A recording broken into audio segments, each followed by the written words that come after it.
so funny in the proposal, the scene of you when you both run in. Ah, the naked scene. And but properly naked. I mean, yes, there's nothing funnier than two naked bodies slapping together.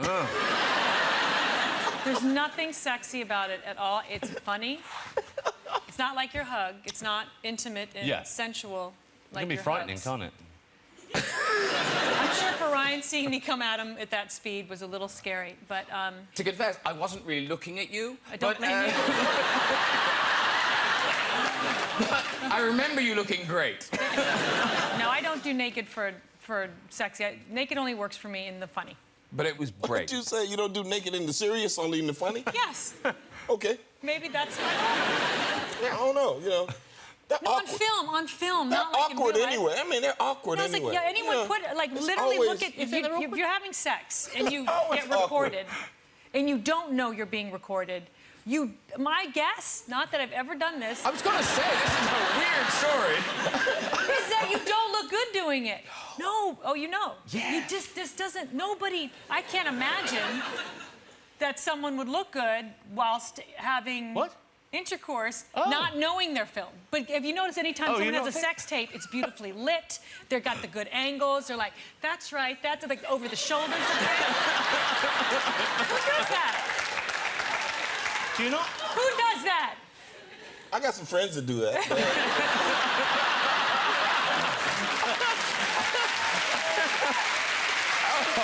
But you had feelings for Ryan before you met Ryan.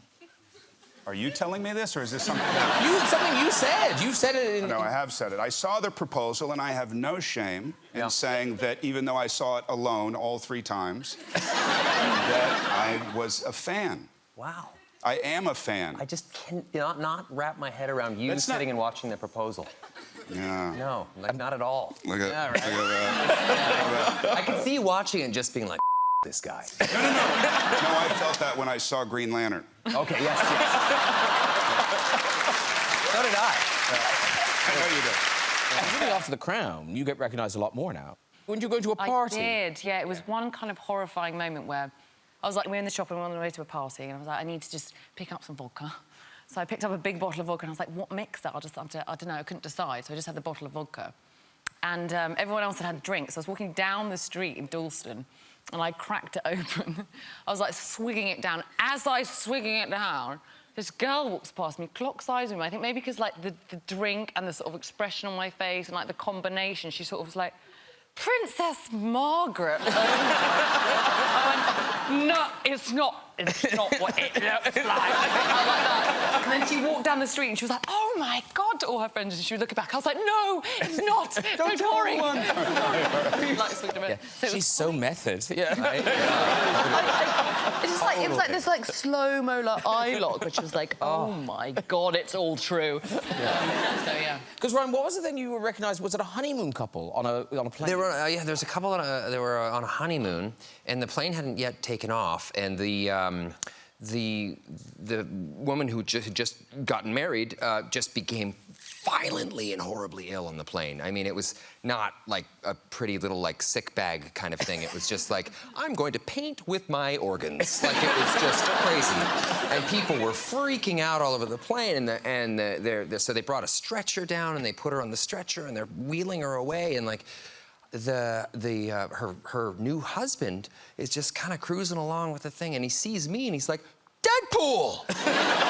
No way! High five! And I'm like, what has she got? Like, what's happening?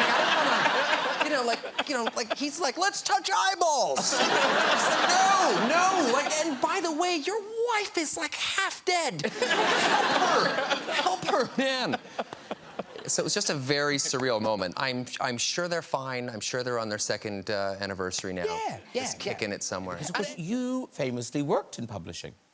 Oh, yes, I did. Yes. I did for a little while. What did you do in publishing? I have no idea. No. But how long did you do it? Because this was in preparation for Bridget Jones. Yeah. So how long did you do it for?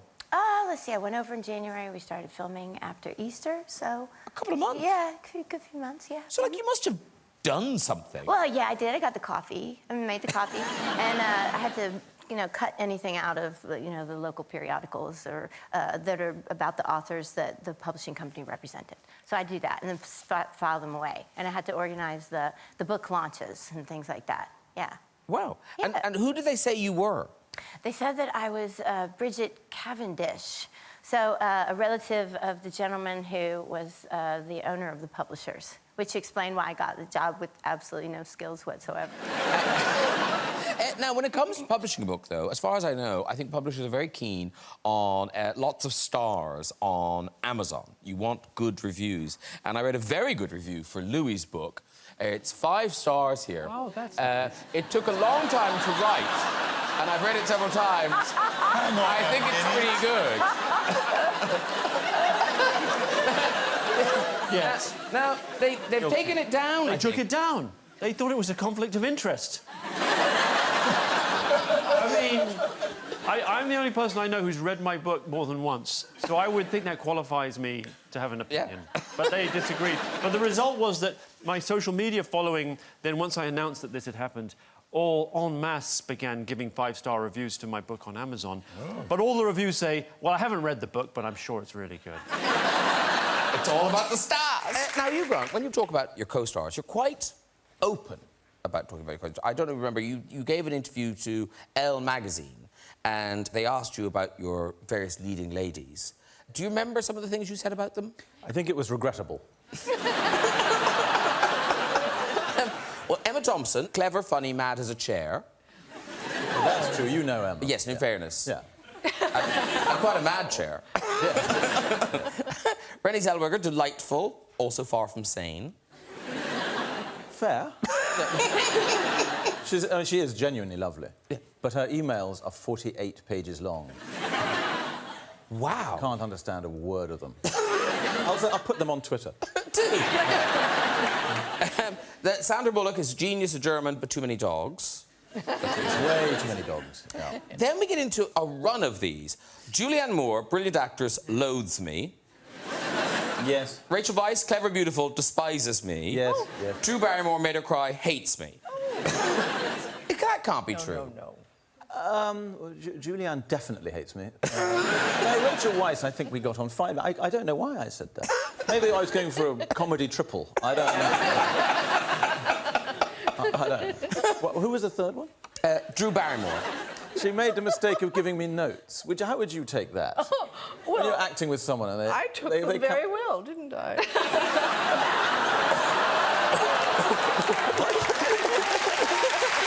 Wowza! So, but they believed you. They believed. Oh, no.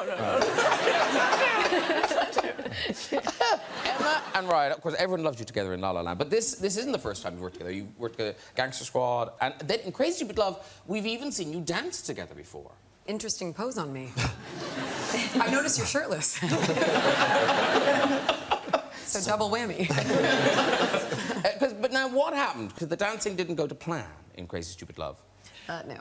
Oh, yeah. You mean the Dirty Dancing lift? That's what I mean. Yeah. Well, we were meant to do that, and then what happened? Oh, you don't remember? Well, I remember, but I'd like to hear you. You'd like to hear me tell? Your version of it? Well, listen, when I was about 7 years old, quick story. When I was about 7 years old, I was in gymnastics class, and I was on these parallel bars that are about 6 feet off the ground, and I was standing on the top of the bars, and the teacher was holding me by the ankles, and somehow or other, she let go. And I was standing on this bar, and I felt myself beginning to tip forward, and I put my arms in like this, and I fell 6 feet to the ground, and I broke both of my arms at the same time. Wow. And yeah, and so I spent a whole summer. I lived in Arizona, which is like 120 degrees, which I don't know what that is in Celsius. Hot. Quite hot. So I had a cast and all the, it was miserable. It was the day before the last day of school. Anyway, I had internalized this. That's a really important. It's an important detail. I really know how to tell a story. So, anyway. Years later. later, we do Crazy Stupid Love. I know that we're gonna do the Dirty Dancing lift. I don't know, however, that I have an internalized phobia of being, you know, lifted over someone's head at the height of about 6 feet. So I run to do the lift, and Ryan lifts me over his head, and what did I do, Ryan? I've never had this happen, but I imagine if a possum fell out of a tree and started trying to scratch your eyes out, it would be something similar.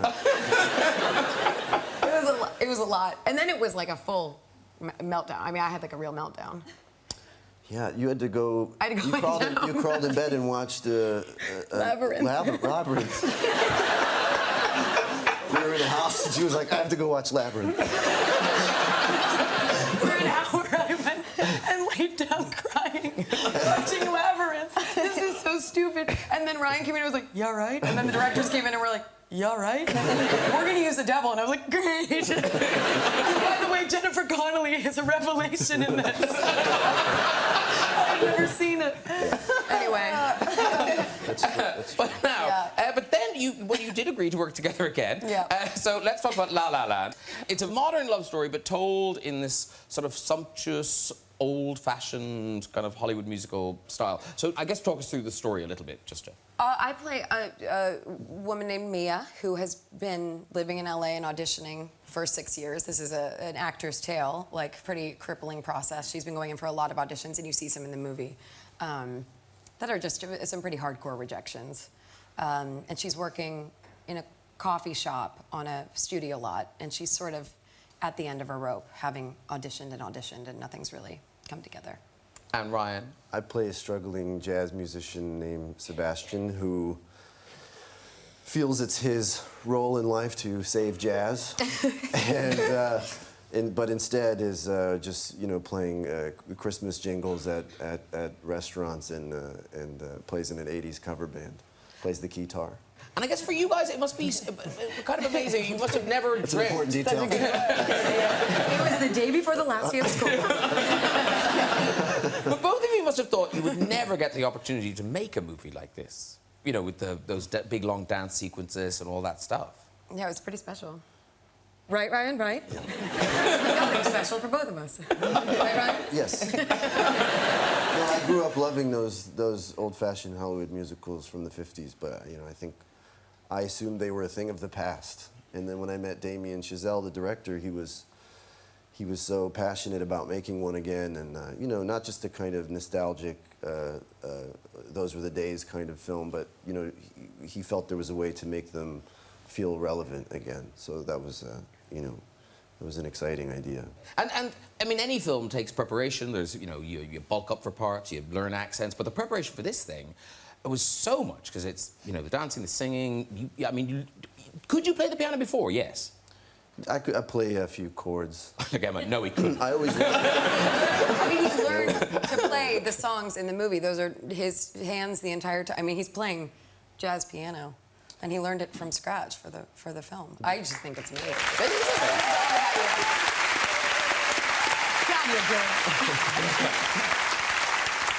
I didn't have a choice. The director wanted to shoot all of these musical sequences in one shot. And he'd been dreaming about this his whole life, so it was either shatter his dreams or sit down and practice. And why did you learn how to dance separately? What was that about? Well, just a maturity level, really. It was lacking of. Yeah, well, I think it was also maybe a little bit of a mind game, because I would go every day to my tap lessons, which I had never really done before, except for a little bit when I was like 12, and we would do these kind of very primitive tap moves, like you're 8 years old, which is the year after I broke my arms. For my story, the day before the last day of school. Anyway, we would do our tap moves, and I would say every day, "How's Ryan doing?" They'd be like, "Oh, he's amazing. He's doing really well. He's exceeding our expectations." Of course, they were doing the same thing to me. Well, we talked about that later. So for about 2 months, I just thought he was the most, incredible dancer of all time, and I was failing miserably. And then they put us together, and I was like, "Oh, I got this." And I read in this one interview you were talking about how this film sort of is almost like a riposte to how money is seen in Pretty Woman. I never said that. Oh, did you not say that? Was that a reviewer? No, everyone tries to get me to say that. Oh, sorry. I guess, is it because at the time of Pretty Woman, in interviews you were talking about how you were nervous of how it did kind of say, if you've got money, it's all fine? I don't know what you're talking about. In reading old interviews, in preparing, yes, I prepare. Yeah. Talking about Pretty Woman at the time, I remember you saying that you were nervous of how it kind of basically said, if you've got the cash, it's kind of a panacea. No. Such a lie. I honestly don't know Can what I borrow you're a talking pen? about. It's like a fictitious biog has been passed to me. I honestly don't know where this is coming from. I don't know either. Keep trying. Shall I keep going? Yes. Well, no. I think what I do know, and this is true, because of the way films came out in Ireland, they take ages to come out. In one weekend, I remember I went to see American Gigolo and An Officer and a Gentleman. Wow. In one weekend. And honestly, at the end of it, I knew your body better than my own.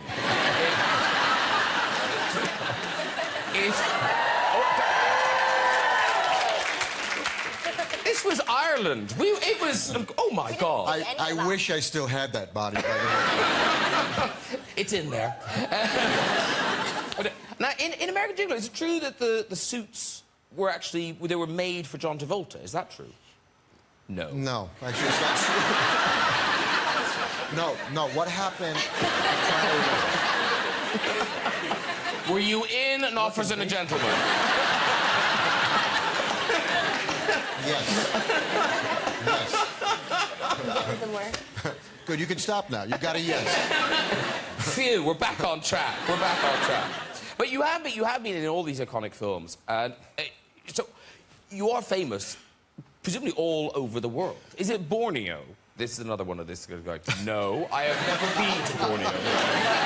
I never intend to go to Borneo. I didn't know that country existed. I never even heard of Borneo. Did you go to Borneo? This is absolutely true. Thank God for that. Ladies and gentlemen, Graham Norton, ladies and gentlemen. Stand up, take a bow. Ladies and gentlemen. I'm so sorry. It's not normally like this. But someone will be fired. They're hiding back there. No, they're gone. Yeah. But you did go to Borneo.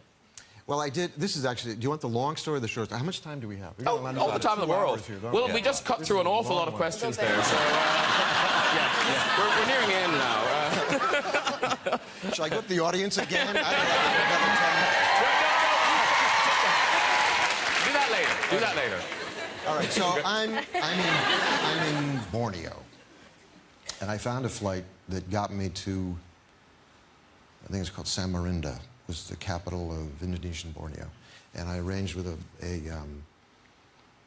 a missionary pilot to take me all the way into the center, way up in the jungle, and so we went up there, and it was just before the monsoon, which if monsoon...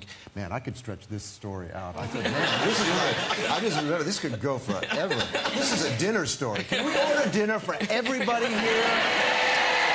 Because I haven't told this story fully in about 5 years. I'm willing to do it. Fire ahead. Let's go. Okay, pizza for everybody. Who's ordering? So we flew into this very short strip, and it was a one-prop plane. So it was me and my Brazilian girlfriend, and it literally slammed right down. We had, 100 feet for this to happen, and it was one of the few pilots who could do it. Got off there, and it was along a river, and this tribe, I'm trying to remember the tribe. The Arawaks? Not the Arawaks. Anyway, it was a tribe that bones through here, bones with the flesh of the ears was hanging down with bones in it, naked, and markings all over, and the whole thing, a dugout canoe. And so the missionary pilot has to take off. So we're left there, get in the canoe, go upriver. We come to this longhouse, and it's all hand gestures and whatever. And we start to walk up to the longhouse, and the whole tribe comes out, and they start going, "All Official gentlemen! Official gentlemen! True story. It takes the shine off. When the pizza comes, I'll tell you how we got out of there. Because I like the way people, you've all, made choices. Because, Julie, the movie that I guess changed your life, Pretty Woman.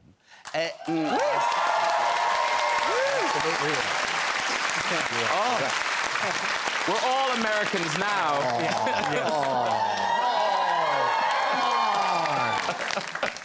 But what I didn't understand was that movie, when you signed up, was a much darker project. Yeah.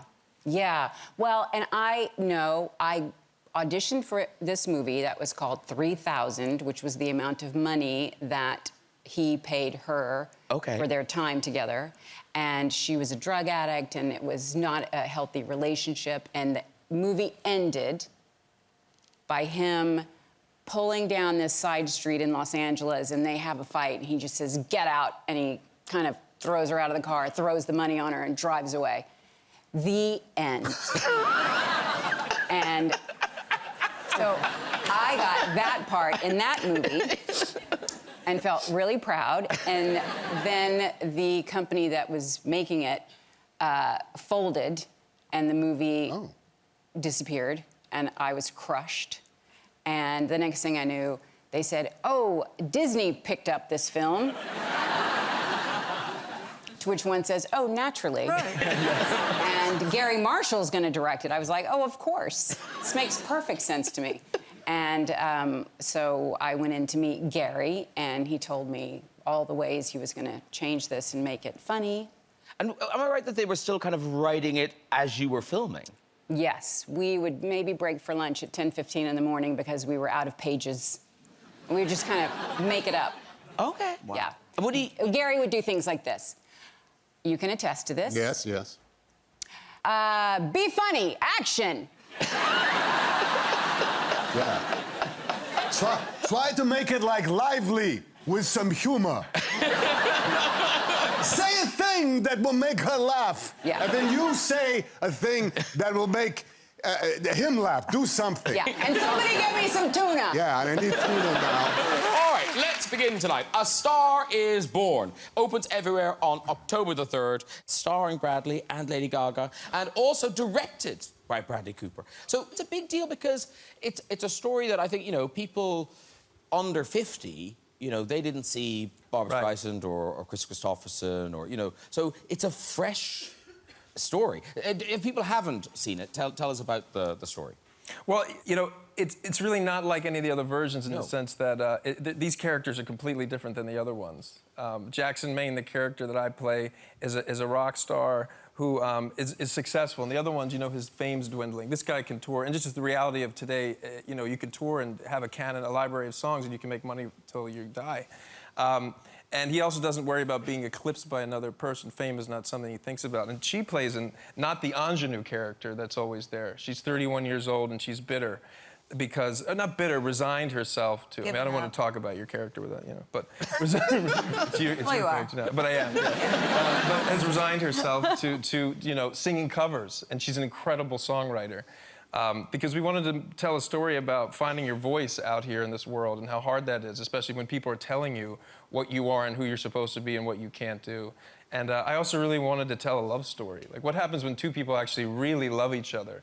And it's really pure and powerful. And even with that, how hard it's to endure in this life. And how much convincing did you take, Lady Gaga, to do this? Because it's a big leap. It took no convincing on my part. I mean, he came over to my house, and we had a wonderful time together. I mean, as soon as he came in, we're both from the East Coast, and we're both Italian-American, so I was, like, heating up pasta from the night before in the kitchen on the frying pan. We were eating on the patio, talking about life and family. And then he wanted to sing with me a song by Creedence Clearwater Revival, Midnight Special. So I was playing it on the piano, and he started to sing, and I was like, oh, my gosh, Bradley, your voice. I was blown away by him. I mean, he sings from his soul, he sings from his gut, and when he sings, he's a storyteller. And I was just so moved by his passion, for music and for this film. And quite frankly, it was him that had to convince other people to have me in the movie, not anyone trying to convince me. I mean, he really fought for me, and you can have 100 people in the room that are watching you, and 99 don't believe in you, and 1 does, and that was him. So, you know, all my gratitude goes to him. And the other thing that is amazing about this film is I don't think I've ever seen a film that puts the audience on stage in this. Like, I'd never got that thing of what it must be like to play one of... And that's presumably because it's all real. I'm glad you feel that way, because that was the whole point. That was one of the first things I thought of. I wanted to have a completely subjective eye, and it was just based on... the first time I'd ever experienced that was at a Metallica concert, and I was behind the drum kit, and I remember seeing Lars Ulrich's sweat in the back of his neck while also seeing the scope of Yankee Stadium, and I thought, well, this is a great composition. And that was where the idea was born, and then we just adhered to it. But the best was Glastonbury. I got to go to Glastonbury, and that was like... And they couldn't hear the music. Yeah, only the first 5 rows, because we couldn't play it through the PA because you can't, the songs can't get out. You could hear it in the monitors because you needed to hear your voice. But so like 15 rows back, everybody's like, "What is happening?" That's amazing. You didn't lose that crowd. I know. And I didn't know what. You never knew what was going to happen. You know, they were going to throw bottles at, especially Glastonbury. Yes. Yeah, that was full bottles. Yes. Yeah. That's filled with I don't know what. Yeah, you really want to see a full bottle coming towards you. We mentioned the two of you working together, you and Emma. Obviously, brother and sister in Love Actually, which you forget that you're the brother and sister in that movie, and then lovers in Sense and Sensibility. Beautiful. Of course,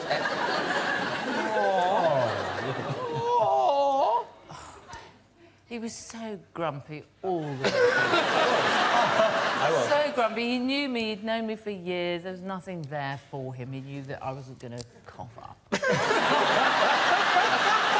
Actually, he couldn't have been less interested. I'm trying to make it look good. But in fact... I did let you down on that. I was grumpy, fat, bad, and got arrested halfway through the... Yeah. Well, you were so famous because you hadn't been famous. We'd done 2 films together where neither of us was famous, and then you were suddenly very famous because of 4 Weddings. What were those other 2 films? Impromptu, where you played Chopin in a terrible wig. Yes. And The Remains of the Day, where you got killed in the war. Yes, very sad. Very sad. Yeah. And of course, famously directed by Ang Lee. Yes. Now, did you both feel the same about Ang Lee, or was one of you keener on Ang Lee than the other? Could that be a leading question? Yeah, it sounds like... I think we all ended up adoring him. We adored but him. The opening, the first initial scenes were tricky because he was a man of very few words, partly because his English wasn't great at that time, and also because he was this great sage from Taiwan, and he was like Grasshopper, and you waited for his words of wisdom. And I remember doing quite an easy scene with Emma, walking down beneath some trees. I thought we were being rather good, and we went up to Ang Lee, who was sitting at the monitor afterwards, and said, "What do you think, Ang? What do you think?" And he said, very boring. And it was really crushing.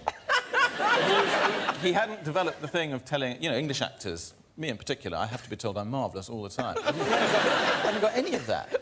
So it was... I remember him saying to Kate Winslet, "You will get better." So, he said to you, oh, yes. Could you do one like a bad actor? Yeah, and I said, I think you've seen that one, though. But the scene that I think everyone remembers... And it's funnily enough, we called him Fang Lee, I remember that. Just thinking... Which wasn't hilarious at the time either. But the scene that everyone loves is the proposal scene, where the whole way through it, you think you can't get together with you because he's married. Yes. And then finally... you discover that he's not married. It's supposed to be funny. That was the point. I started crying. We got halfway through it, and you said, "You're not going to do it like that, are you?"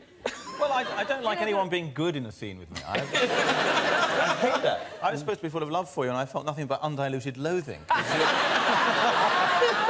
Did you really not know she was just going to bawl the whole way through it? No, because you've done that thing that really good actors do in rehearsal of sort of almost nothing. So you don't. They keep it. They save it. And then I get that bloody thing.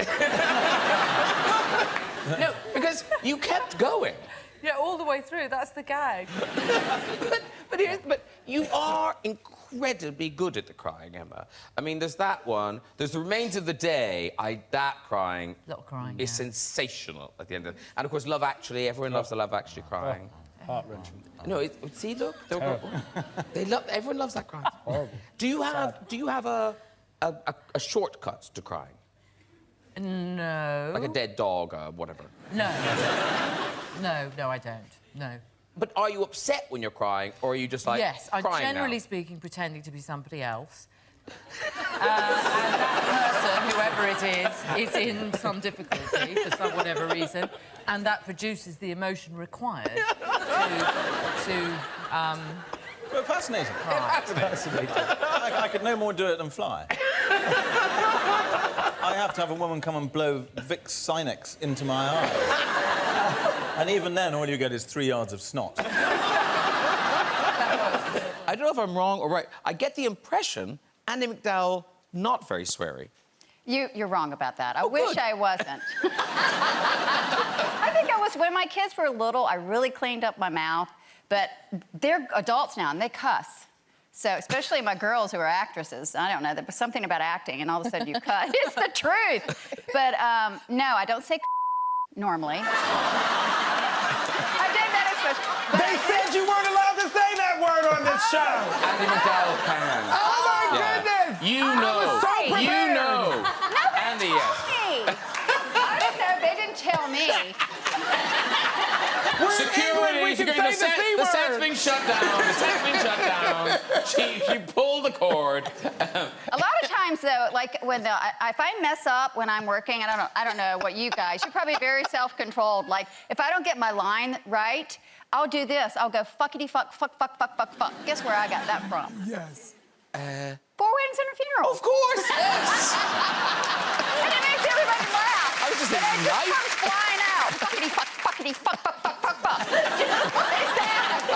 I really feel like I've poked the bear. We Americans can't do this over there. We can't do it here. It was an innocent question. Well, it was at the beginning of 4 Weddings and a Funeral, so there you go. You had kind of an opposite thing when, with 4 Weddings and a Funeral, you were the big star arriving on Well, that's what Hugh thought. He thought I was a big star. You were the big star. Well, I and guess. He wasn't. I mean, he hadn't done as much as I had. That's true. And he would tease me and give me a really hard time about that. And he would talk about how his, greatest dream was to have a car that would make that kind of whoosh sound when you shut the door, because he said his car was like a tin can. And now he's got all these, he has, I think, a Ferrari a week or something. He sells them and stuff like that. He's got loads of money, a lot more money than me. And he's huge. He's a great big star, just gigantic. Yeah. 4 Weddings, after 4 Weddings, that was that. But he was so good in it. Yeah. I mean, he's brilliant. He really and he's is a lovely good. man. And he's a lovely man, but I like his latest work a lot. Now he's getting to play... No, because now he's an old dude. He's getting to play, really rich, interesting characters. Yes, no, he is. He is. I'm just waiting for you to swear again. I'm moving on. Hugh Grant has a terrible toilet story. Was it on a French train? It was suggested to me backstage that I might tell this story. Do you not want to? It is a terrible story. I was on a French train. It was just after 4 Weddings had come out. And I didn't realise... because people were being very nice to me. French people kept saying, we love your film. And I said, thank you, very nice, thank you, thank you. And I was by myself going to some film festival. And I had a terrible pain in my arse. I thought, this is uncool, I'm nodding at everyone, oh, thank you, but my arse is killing me. And it then occurred to me that I might have hemorrhoids. I thought, oh, God, it's my first pile. It was bound to come at some point. This will be it. And I became fixated. I thought, I have to see this thing. It's so painful. So I went to the loo on this very modern TGV French train. And I thought, I've got to look at my arse. So I tried it. It's a very, very difficult thing to do. Finally found the only way was to stand on the loo seat, pull my arse cheeks as wide apart as they could, and look back through my legs. I actually got quite a good view, and at that point I realised I had not mastered the lock on the door. I'm one of these incredibly nice French people who'd been nice about my film, came in and saw me for some reason. So, it was a bad moment. Yeah. I feel I've invaded my own privacy. I'll be in trouble for that.